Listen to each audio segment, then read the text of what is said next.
The rate yesterday was at 0.2, 8% went up a little bit there. One patient currently in the ICU. Yesterday that number was 0, so we don't like to see that, people in the ICU. But we haven't really gone above the 8. That's the highest we've been in a while. So which is all. It's good positive stuff. Especially keeping people out of the ICU. So over the last 5 days, there's been an average of 3.2 new positive cases. Yesterday, the last 5 was 4.4. So again, good news. And if you look at since last Tuesday when we had our last briefing, that Wednesday we had 9, 6, 8, 1, 3, 4, and 0. So a total of 36 new positives since last Tuesday, which is, again, good stuff that with the testing we got going on, that things are going in the right direction. Again, please, go out and continue to get tested. We need to do the mapping and tracing. The epi people and Dr. Whalen's team has done a great job. Need to continue to get to the core of this, and especially if, God forbid, someone gets it and it starts to spread. It's free. You don't need signs or symptoms. Albany's free. They don't even ask for insurance. And our mobile testing sites are free if you don't have insurance. So again, we're not, we're there. We're rolling up our sleeves for the community to make sure that people don't feel whether they have the money to pay for it or not, they can get it. Albany's number, as always, is 1-888-364-3065. Our mobile testing number with Whitney Young is 518-465-4771.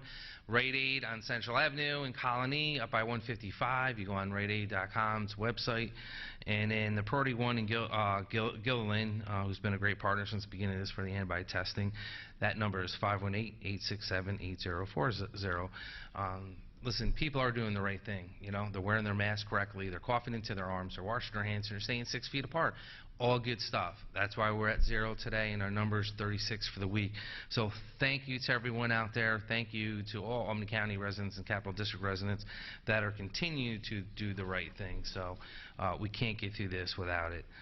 A lot of great announcements. We finally got the gyms opened up. We were talking about it. First it was the malls, then the gyms.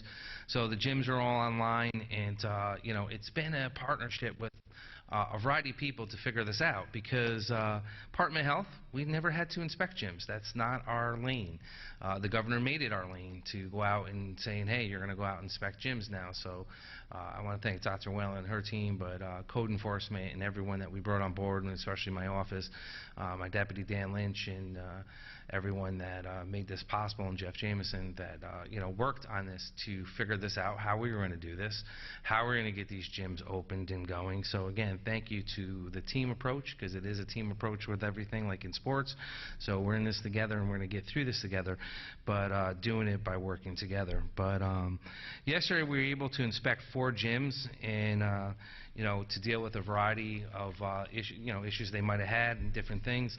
And I know you can go to our website, and gyms can fill out an email to us requesting for inspections. So we're encouraging any of the gyms out there, please. We were trying, that was like the $1 million question. I think Liza and I and everyone went back, how many gyms are there actually in Albany County? And there's a lot more than I thought. So again, please help us help you. Let us reach out to us, send us an email so we can come in, do that inspection, and keep everyone in compliance in the next 2 weeks. So please follow the link and you can get it done. But Dr. Whalen. Thanks, County Executive McCoy. Good morning, everybody. So it's been a busy week. Last week we did quite a lot of meetings with the schools. In preparation, we hosted a school nurse conference via Zoom to discuss with the nurses the preparation for the K through 12 schools locally, and I also did a Zoom conference on Friday with all the school superintendents, which generated a lot of questions. And I think that what we have aimed to do and what we have done throughout COVID is make sure that the channels of communication that we need to have in place and the preparation that we need to have in place is there there. That's the biggest preparation that we can do. I think the schools have done their due diligence. All of them have been working very hard on ensuring that they have an environment that is as safe as possible for the students. They understand, however, that this is not a zero-risk environment, and are making sure that appropriate steps around social distancing, masking, frequent hand washing, etc., are going to be undertaken so that the students can get back to a safe classroom environment. We also, as the county executive alluded to, have been working on making sure that we have everything we need in place to go out and do inspections in the gyms, and I think that, you know, we are positioned to get through that work very quickly. Throughout COVID, we have needed to be very nimble in our response. We have been required to, you know, institute guidelines, and I think that we have done a great job so far, and I thank the County Executive's Office for the partnership and the tremendous staff that I have down at the Health Department. We are looking at, you know, a big change in the next couple of weeks with the schools and the universities and the colleges being in session, and you know, I think that this is a time that we have to make sure that we're continuing to double down on our message of ensuring that people continue to comply with the guidance around the social distancing, and in particular with the college students avoiding large gatherings. We're not out of the woods yet. We know we're coming into the fall. We know we're coming into flu season. I also would like to urge everyone to get a flu shot as soon as possible. They are currently available, I believe, at a lot of the retail sites. We have not yet received our shipment at the Health Department, and many provider offices are still waiting for their shipment, but they should be coming within the next week or two. So reach out to your provider or stop into a local pharmacy to get your flu shot. Thank you, Liza, as always, in the great work that you do for us here in Albany County, keeping us all safe, and not just on this topic, on a variety of issues that constantly go on in the community. But yesterday the governor outlined some of the low-risk high school sports that he's going to allow to start practicing, like tennis, soccer, cross-country, field hockey, swimming. All in regions may practice and play beginning September 21st. September 21st, people. Pay attention to that date. Still no travel practice or play permanent outside of a school region until the 19th of October. So I know there's leagues going on that people are traveling. It's not to the 19th of October that you should be traveling and going to other states, especially outside of Albany County. Football, ice hockey, wrestling, and rugby can practice but not play. And you know, we're going to share all the updates as we get them, as we continue on in the control room, and you know, and bring up the different questions and that we're dealing with. But one of the I guess pet peeves I kind of had since the beginning of this is that big box stores got to stay open. I know the supermarkets, we need the food chain, we need to keep it going. I get all that. The pharmacists and stuff like that, we need that. You know, it's important. But I've watched Walmart, Target, Sam's Club all stay open through this, and you know, businesses are a backbone of our community, that are the fabric of our community, that, you know, not only pay more in taxes, and they pay money for the facade and to give kids their first opportunity for a job, had to shut down. And they're not Fortune 500 companies. So they can't sit there and, you know, and say, well, we got an extra $100 million sitting to the side and we're going to be okay. They had to go into their savings, and you saw that with the lady that owns the hot yoga. She had to go into her college kids' savings to stay afloat and try to stay afloat as they reopen up, and the same thing with these companies. I've gotten a lot of emails on this, and I get hit with this question: why can't big box stores shut down for 5.5 months and give local businesses the opportunity that they didn't have, saying shut down? That's a great point. Very, very great point. And they do hire a lot of great people in our county, so I'm not picking on them. But again, when the decisions were made to leave them open and no one else, I don't know why. I don't, because the smaller businesses could have got it done better, more efficient, I guess, I guarantee you, with less complaints and violations. But again, it was an executive order, not for me, but that's the way it happened. So what are we going to talk about today? So one of the challenges I'm going to say out to the people, live live local. You know, it's a thing that we've done before here in this office, and we want people to shop local. We want you to go to the mom and pops businesses, as I like to refer to them as, or the community-owned businesses that people actually live here, pay taxes here, raise their families here, or again, are part of our community, are our neighbors, and give them the support. And I know it's hard because we're convenient. We like convenience, all right? We like pulling into a big parking lot, parking, going into the store. I know some of the stores are in areas that parking sometimes is an issue. But please take that time, walk that extra block or two, and show them the support that they need. And lodges, which has been a fabric of the city of Albany for 153 years, says a lot. You know, I remember as a kid my mother dragging me down there to get uniforms at the end of the school year and put them to the side for the following school year to start. Everyone can tell you stories about going in there as a kid, getting different clothes. So again, they need our support and they need our help. The Book House, which is celebrating its 45th anniversary, again, you know, that's been in Stuyvesant Plaza, and one of the things you don't see a lot is bookstores surviving. You know, things change, you know, with the new technology and everyone downloading books. But here's a great shop in Stuyvesant trying to survive and move forward. Again, shop local. I am encouraging, please, to live live local. It's how Albany County cares about our businesses. Money spent locally pays off. And one of the things that we looked at, for every $100 spent at a local store, approximately $48 stays in the community. $48 out of every $100 spent here locally. If you spend that at $100 at a chain store, roughly $14 stays here locally. That's a big difference. It's a huge difference. 48 to 14. We want you to shop local. That's why the campaign we're launching today, Live Live Local. We're asking several local business owners to talk about how important it is to shop local for keeping the lights on in their jobs for our neighborhoods and how they give back. And you know, again, they're struggling, and it's tough when you're not open to 100% occupancy for these businesses. It's tough for them to figure out what the new world's going to mean to them and how they're going to operate going forward. So now more than ever, they need our help. You know, and think about the personal relationships you made over the years going into their stores, and you walk in and they tell you, you know, hey, you need this, that's where that's at, or just asking how your mom or your dad is or how your kids are doing. That relationship. And again, the stuff they've given back by volunteering for sports or basically, you know, giving money for the little leagues, for the football, for the baseball.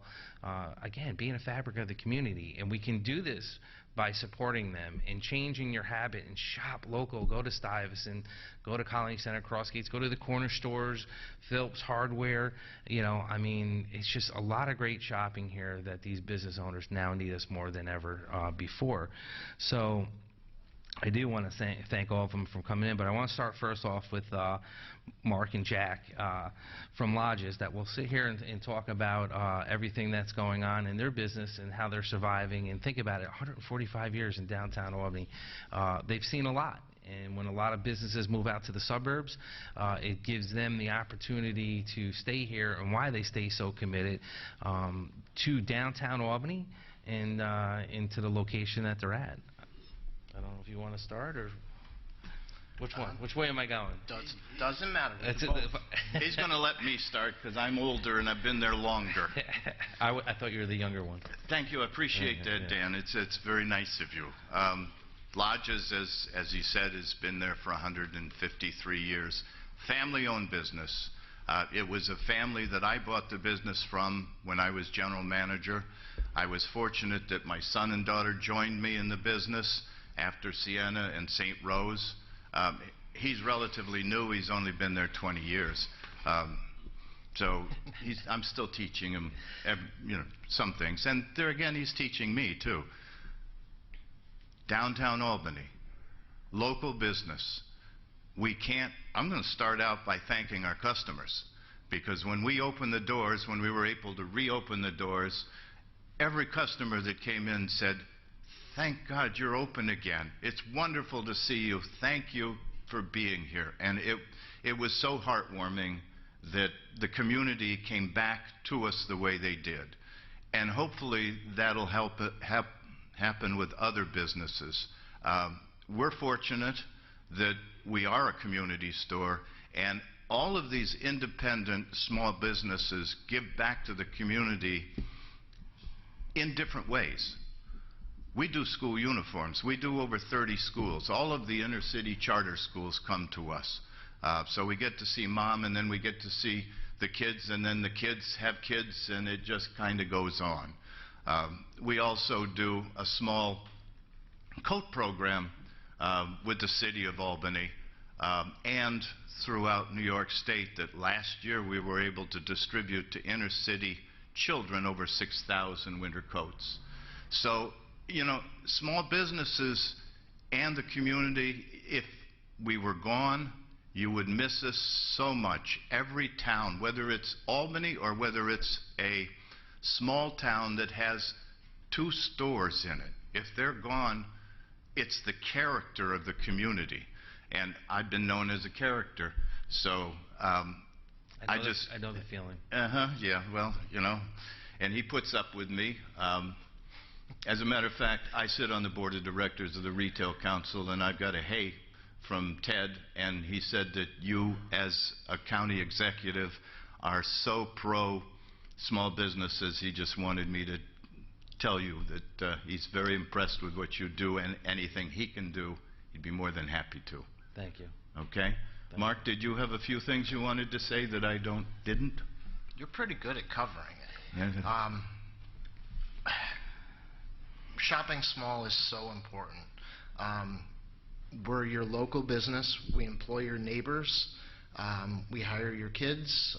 We give back to the community. More often than not, we offer either a better product at a comparable price or the same product, sometimes at even better prices than you would find on Amazon or Walmart or any of those places. We're very proud that we offer great products at great prices, and shopping small is just, it's so important. We're the lifeblood of the community. The big box stores ran out of underwear, but we didn't. I'll keep that in mind. Morgan, Jack, thank you for sharing your experience with us. And again, I want to make sure, and that we have other people we're going to be talking to, is to give people an opportunity to see the faces with these small businesses and the sacrifices that you've made to obviously be shut down for 5.5 months, and to reimagine coming back in and opening up your doors and trying to get people to come back out. But again, why it's so important to shop local. And to, you know, I can't say this any better again. Every $100 you spend there at a local store, $48 stays here. Every $100 you spend at a big box store, $14 stays here. Again, please, people, if you take anything away from this, support our local businesses. They are the backbone of our community. They need your help. We need their help to keep them open, you know, and to be a little selfish. They pay taxes. They pay sales tax. They pay property tax, which keeps us afloat here in Albany County to run the great programs that we run or the services that people need to continue. I have John Phillips from Phillips Hardware to speak about some of the values of shopping locally and other things that he does, but I've known him a while, and he gave me the opportunity, I want to say it was probably 7 years ago, throw out a baseball, and I'm like, oh God, did he know I was never good at baseball, you know, and but it was fun. And again, not only do you have, you know, Phillips Hardware, very involved in the community, very much giving back, and you get that from your local shops. They're in our communities, they're raising their families, they're doing everything. Please shop local. But John.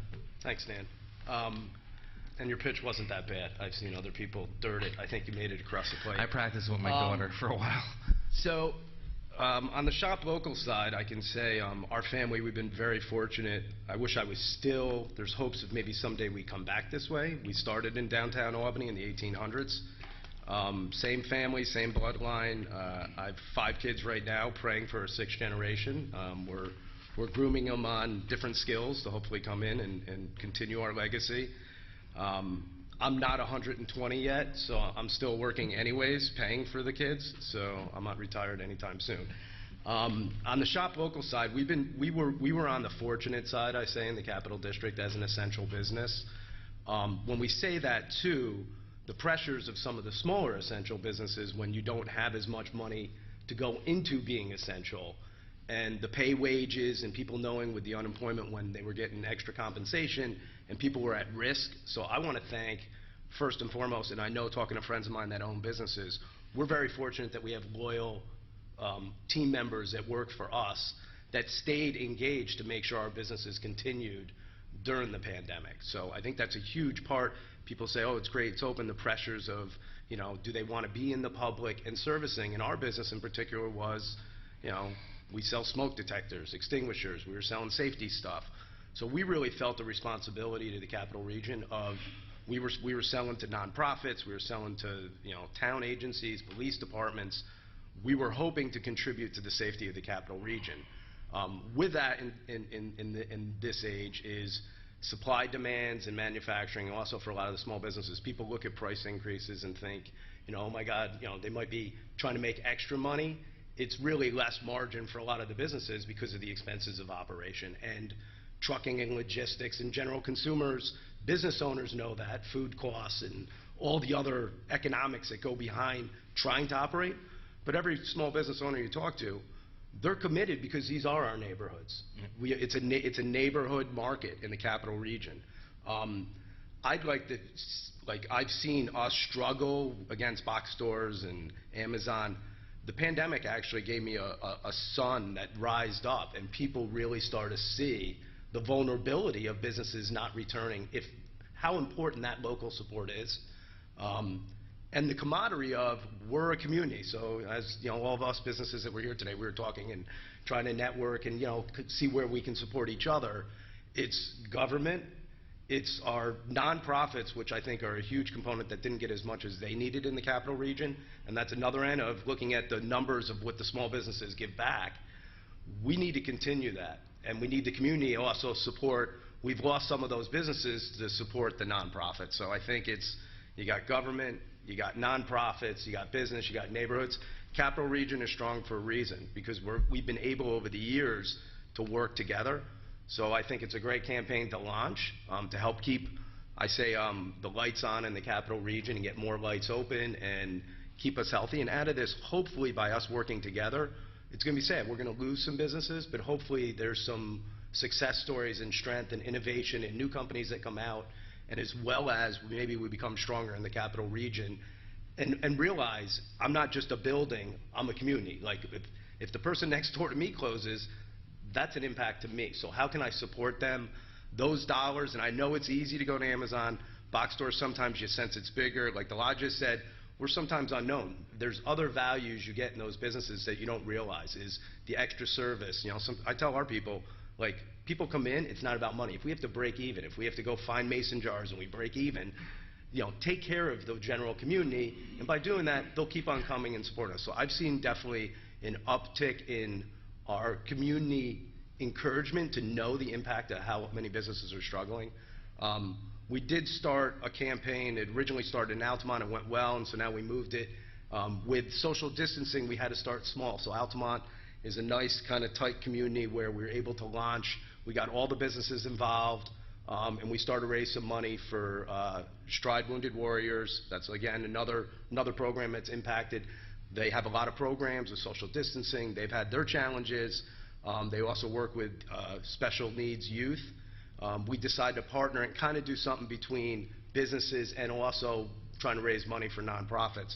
So we have these cool stars and stripes. We're now moving it up as more of a Capital Region thing, because we got Altamont lit up, is trying to encourage people. We have them at our stores. All the proceeds go to Wounded Warriors and Stride. The concept is, you know, you buy it, you put it outside, shows a little patriotism as well, appreciation for our vets and the services they have done, and kind of the uniformity of businesses can do it, residents can do it, nonprofits can do it, and as a community, if we can all come together, hopefully we can light up our Capital Region again.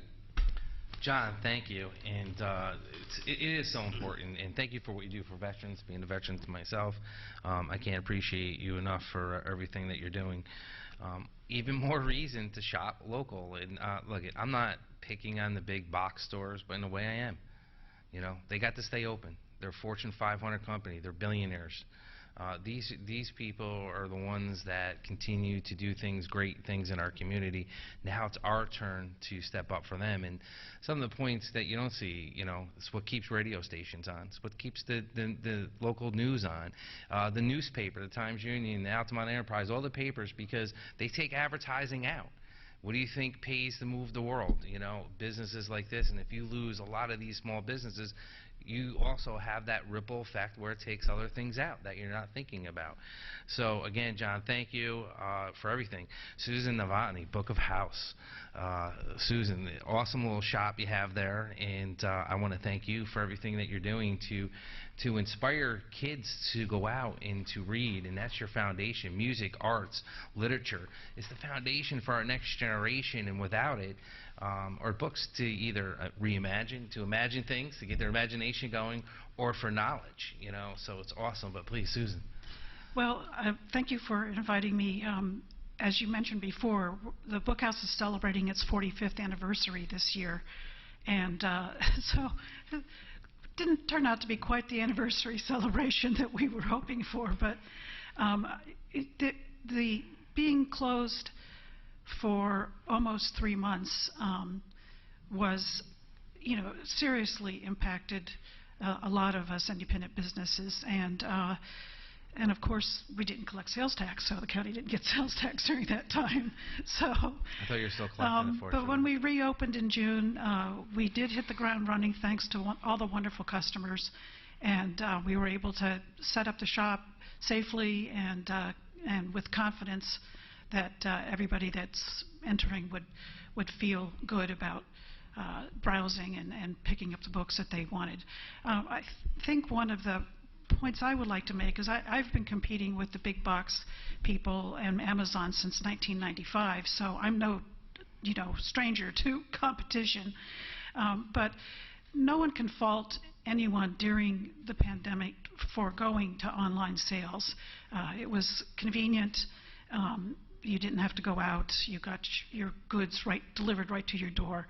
And unfortunately, what has happened is it's become an ingrained habit with everyone. And as we enter the fall and the holiday season, for those of us retailers that rely on human traffic coming into our stores, and a lot of human traffic, in a way that we were going to have to take into consideration the flow during the holiday season. But we really do look forward to the fall school season, where we're back in action with the kids and getting, in our case, we work very, very closely with the at-risk population and literacy programs within Albany County. And in fact, this week we're making a nice donation to the Children's Cafe of fun books kids can read to keep them reading before from the rest of the summer and right into going into the school year. So we're here for the community in many ways that you don't always see. What we need is for you to stop buying your books from Jeff Bezos and start buying them from us independent booksellers that are here in Albany County. And we're looking forward to a good brisk fall and holiday season so that we recover some of the massive losses that we had for the almost 3 months that we were closed. So Albany County is great. It's just a terrific community of people, and we did have a good June and a good July, so that because people said, I want the Book House to survive, and but we need to keep that sentiment going into the next final quarter of this year. So that's. I agree with you on that, Susan. We need to go out and shop local. But thank you for that, and I appreciate everything you do for the community with everything. So thank you so much. It's a pleasure. So we have Nicholas Morellos from State Farm. And not Jake. I'm used to saying Jake from State Farm. I always tell my wife when Gil Ethier calls me at 1 o'clock in the morning that it's not Jake from State Farm, it's Gil Ethier from Go Hose, but he confuses his time. But you opened up your shop a couple years ago on Central Avenue in Albany, and I remember I couldn't make it to the ribbon cutting. Mary went on my behalf, and then we talked because you're in the middle of when the riots hit. You're seeing the neighborhood. You're staying committed to the neighborhood, and kind of seeing firsthand, the community change upside down with the, COVID-19, and then with the riots. And how are you surviving now? Well, I'm not Jerry from State Farm. You're absolutely right. Yeah. He doesn't sound like me. No, you look better than him. Thank you. Appreciate it. I don't know if there is an easy answer to that question. Having born offshore, I've been paying a lot of attention to what the pandemic has been doing around the world, not only locally. And I need to start by praising the work that we've been doing, what the county and the state has been doing here because of taking action. Okay. Thank you. I've seen other countries doing very well, including Costa Rica, where I come from. I've seen countries who simply ignore what's going on. Now, what I'm trying to say right now is that it all trickles down. A very smart man said to me once, although you grow up poor, never let the rich kid syndrome get to you. So my question is probably a question that you have right now. What's the rich kid syndrome? The rich kid syndrome is to think that everything is going to be okay, that everything is going to be fine. And it is going to be fine because it was always fine, because Daddy took care of everything. Since I came to this country and since I opened my business, I understood that if I was going to do okay, I was going to do okay like most immigrants did, by getting involved. That said, I believe that's what the answer lies, is in the fact that this is everyone's obligation to do something about it. It is everyone's job to make sure that we stay afloat. The reason why I believe I stayed after my office got hit was because I saw a video that showed that the person who actually broke my windows had nothing to do with the riots. It was a person going by who had a personal issue and he didn't like my windows or didn't like the company I represent. And so talking to one of my employees, he said to me that the reason why you did not really get hit is because you've been so involved with the community.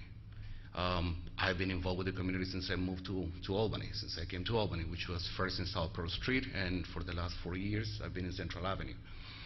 Been in contact with our clients. I was listening to what John was saying before, and it's exactly right. It's making sure that those clients understand the connection that you have with the community. I've been working with the Colonial Soccer Club for the last 3 years. It's making sure that the community understands that we're part of it. Now, this program you're trying to launch reflects that one more time. It's about the community understanding that we need to shop local, that we need to make sure that those dollars stay in our community. State Farm is one of the few companies, large companies, who still stick to the agent model. Right now, I don't think State Farm as a company is suffering, but agents are, because we're local. Because you walk into my office and my employees reflect the community we serve. They sound like the community that we serve. I'm one of the only local agents that has remained open during the entire season, during the entire pandemic. And that is because most of our business comes from walk-ins, from people walking by and stepping into the store and making payments. And when I look at the cash deposit that I have to make in comparison to other agents, I'm not really surprised. It is the face of our community. It's cash that we use. So I truly believe that is the answer to that. That's the answer to hearing zeros, like I heard early on. It's been involved. It's making sure that we work locally, that we support each other, and that we understand that if we ignore it, it's not going to go away. Nicholas, I appreciate your story, and just take a look at them. And it's the American dream. You come here as a foreigner, you make your business, and you become a part of the community, fabric of the community. And The way you change the cohesiveness of any organization or neighborhood or city or government is by getting involved and standing together. And I think what you've done at State Farm, staying open. There's a State Farm in New Scotland. You're right. They're fabrics of your fabrics of the community. The little businesses and insurance that you can walk in and you can talk to them. And you can check on your policies. So thank you for everything that you're doing. Sorry that your windows did get smashed. But again, we have to move forward as a community. We have to redirect that energy in a positive way, in a way for change.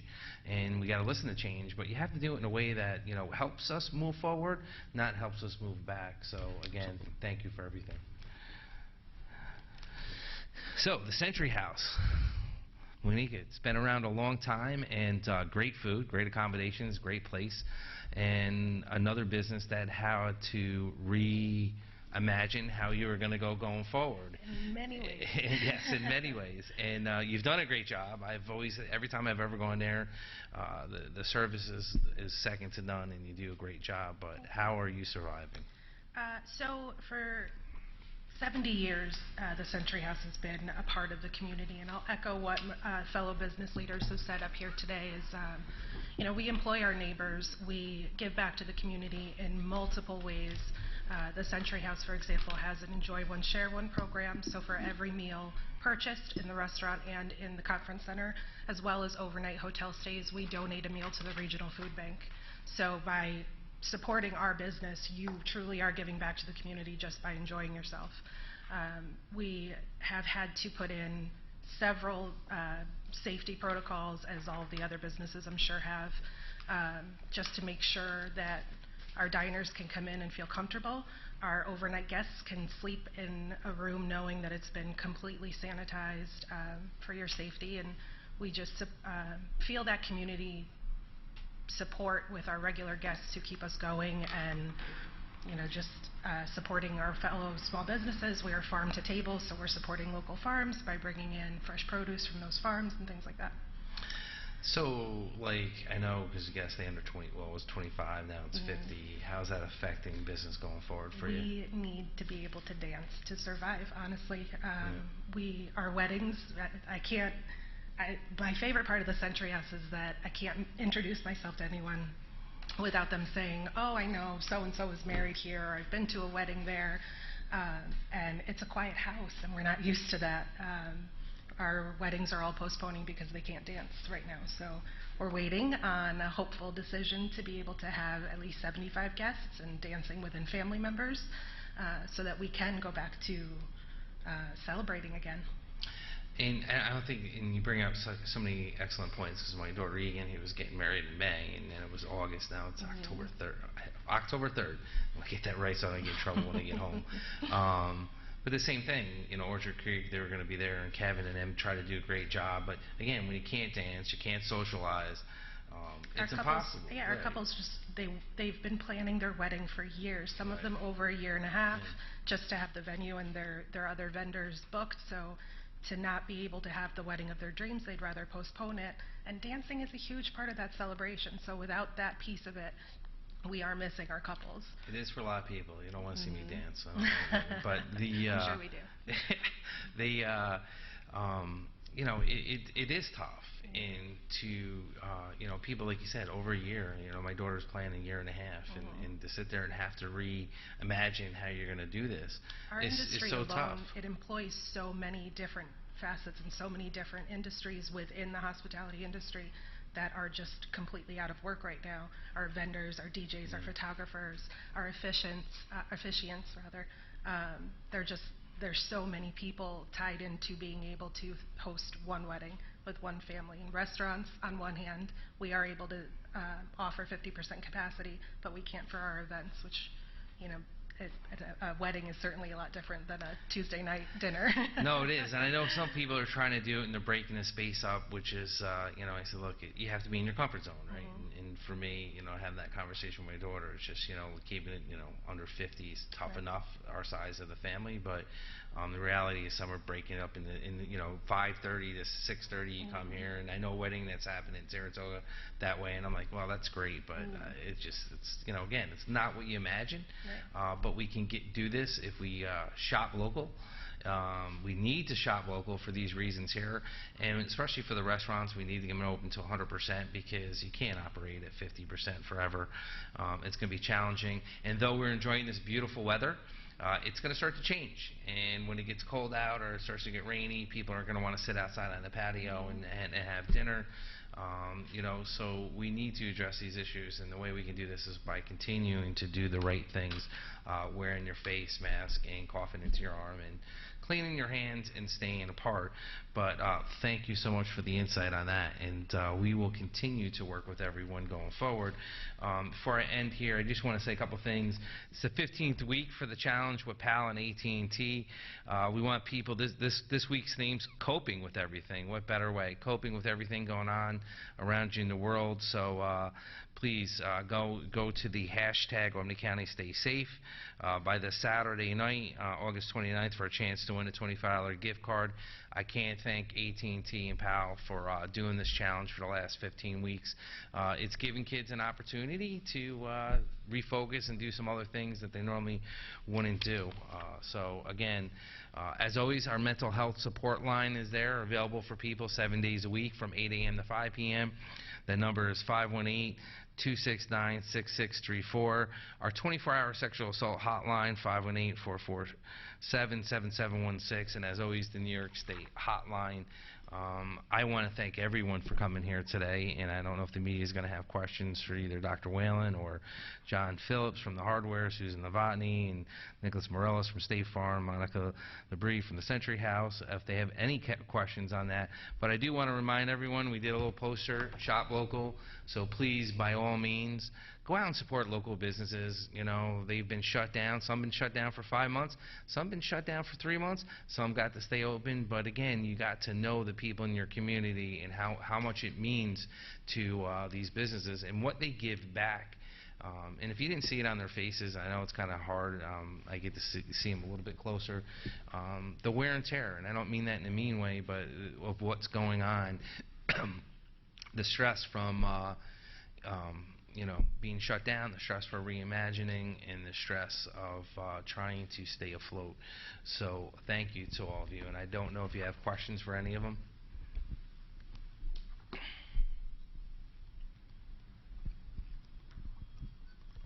Is Dr. Whalen still around? I can't see behind that pillar there. Is she still here? We hit her on you. She is here. Oh, lovely. I'm curious because I haven't been here since the regulations for gyms were announced.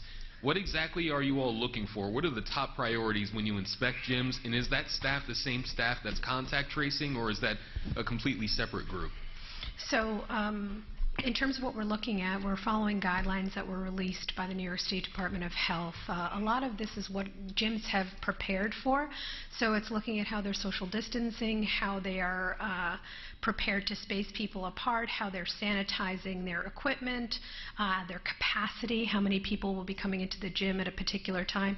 But it's also looking at their air filtration systems, and this is where we see the biggest challenge for many of the gyms. They really are looking at air filtration systems that will be able to stem the spread of COVID-19. So there are some specifics on that. We posted all of our information, including our checklist, online, so you can see that for more detailed information. And in terms of the staffing, we have a division of environmental health within the Department of Health. They do a lot of our restaurant inspections. So we are going to be utilizing some of our staff and also some staff from other departments in the county that are more familiar with code training. Without saying any names and beginning a controversy, how often are people passing versus failing the inspections? And if they do fail, what's the process for you all to come back? Is it something that has to be scheduled? So, you know, we've just started our inspections, and we've, at this point, I think, inspected 4 establishments. If there are concerns about that, we will be reaching back out to the establishment to discuss what the concerns are and see how those problems can be rectified.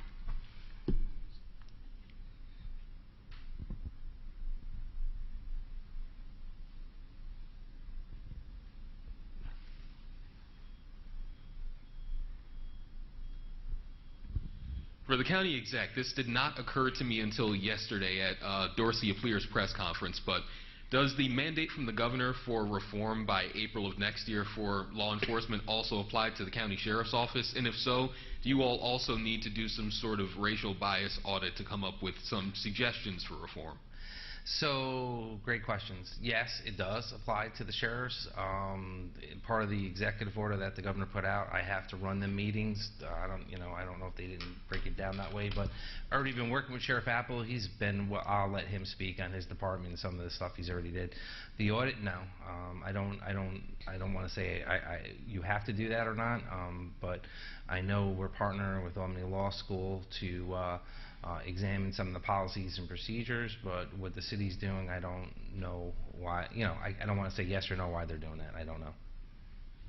So you all are not doing that, and that's not something that's necessary as far as bringing an outside body in to observe the activities and look over data? I know they're bringing Albany Law in. I don't know exactly what. That's going to be a great question for Sheriff Apple. I'm not sure, because I know we have to administer it and set up the public hearings. That's my take on this.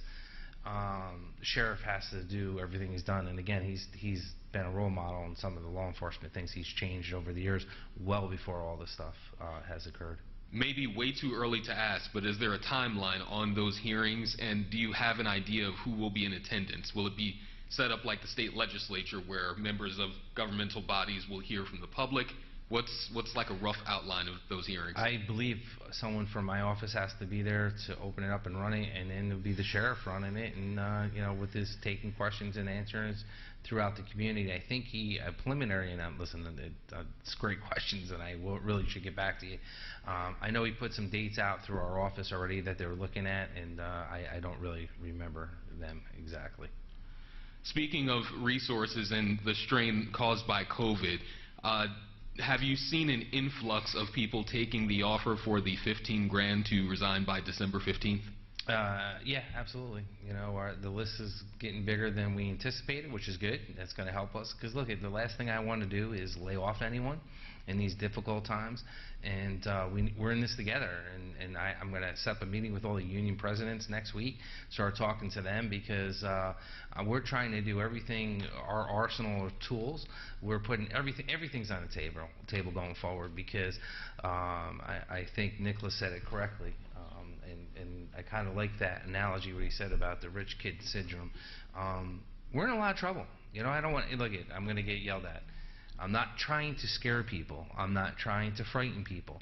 But our economy is going to change. Things are going to change around us. Companies, like Dave said, aren't going to come back if we don't shop local.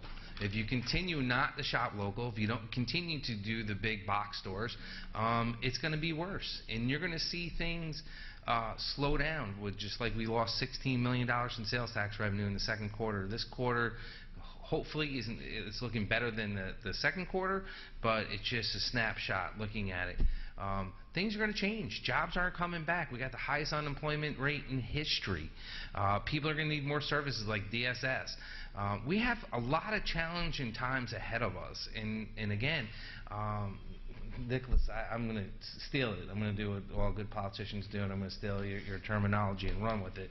But it's the truth. Things are going to change, and we need to wake up. And we need to become together as a community in solidarity for change, first and foremost. But most importantly, support and come up with solutions to the problems. Don't be part of the problems. Let's not add more problems. Let's be the change, so these problems don't happen anymore going forward. But yes, please shop local. How do these resignations inform your hiring and budgeting process moving forward? Meaning that long term, once we're out of this mess, who knows when that will be? Will these positions come back long term, or is this forcing a sort of reckoning with the internal practices as far as what is and isn't necessary? I'll go back to the last county executive since like 2000. The job's controlled by me, and even in my last 8 years in office, we have shrank our workforce. The 1/8 of the workers I can't control. It's done by other elected officials, and they all rolled up their sleeves back with me in May. I think it was March, maybe it was May. when we did the hiring committee, and I brought that back, was because to slow the process down, to not fill vacancies, because listen, the last thing I want to do is hire somebody and then lay them off 6 months from now. So if I can do this without filling vacancies, if I can do this with people going out, I think, you know, we're well over 60 people as of today. I was just looking at the list, got the updated today.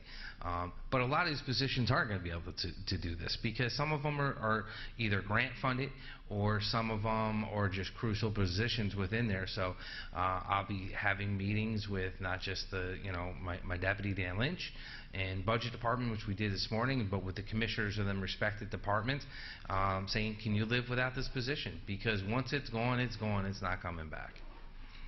Last thing, I think, when it comes to the enforcement of regulations passed down by the state, the governor has said repeatedly, even before the most recent wave with the gyms opening, that it is the local government's responsibility to enforce things or they will close again. To your knowledge, is there any sort of state body that's roving around similar to the SLA at gyms or any other locations to make sure that the executive order is being carried out? No, that's why they passed it down to us. You know, I mean, again, the states, you know, they're running thin. The governor has a lot of other responsibilities. So what they're basically trying to do is say, hey, look, be a partner, help us do this, get them open. You want them open, then I need you to support and check them out. You know, and you know, I get it. So we're on like an honor system with the gyms. It's we inspect this once, this looks good, please do the right thing, as you say routinely. Correct. And, right. and let's face it, this governor pays attention to what's going on in New York State. So if it's not going that way, I guarantee we'll hear it at a press conference, and then they'll have someone enforce it. Remember, people, shop local, support our local businesses. Thank you. Thank you, Leslie. Thanks.